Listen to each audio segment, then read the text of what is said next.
భగవద్గీత 10వ అధ్యాయము విభూతి యోగము. మనలో ఉన్న మహిమాన్విత శక్తులను దేవుడు ఎక్కడి నుంచో ఇవ్వడు, మనలో దాగినవే వెలికి తీసి చూపిస్తాడు.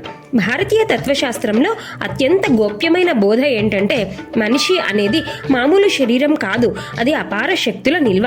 విభూతి యోగంలో కృష్ణుడు చెబుతున్నాడు, ప్రపంచంలో కనిపించే ప్రతి గొప్పదానిలో నా స్పర్శ ఉంది, నా ప్రకాశం ఉంది, నా జీవశక్తి ఉంది అని.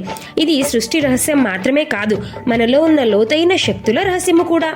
అద్భుతం అన్నది బయట నుంచి రావడం కాదు, నీలో ఉన్నదే అద్భుతం.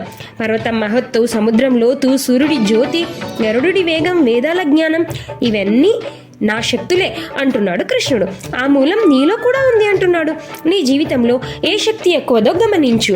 ఊహ, మాట, ధైర్యం, సేవ, ప్రేమ, శాంతి, జ్ఞానం, సాహసం ఏది? అది అదృచ్ఛికం కాదు, నీలోని దైవ శక్తి యొక్క ప్రతిబింబం. ఆ శక్తిని ఉపయోగిస్తేనే నీ ధర్మం బయటికి వస్తుంది. వాడకపోతే కృష్ణుడు ఇచ్చిన వరం వాడకుండా ఉంచినట్టే.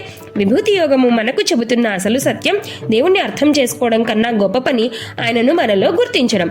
బయట ఉన్న అద్భుతాలు దేవుని శరీరం అయితే మనలో ఉన్న శక్తులు దేవుడి హృదయం.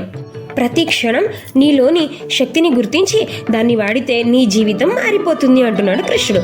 నీలో ఉన్న గొప్పతనం నీది కాదు, అది కృష్ణుడి విభూతి. దానిని వెలిగించినప్పుడు నీ ధర్మం ప్రకాశిస్తుంది. కృష్ణార్పణమస్తు.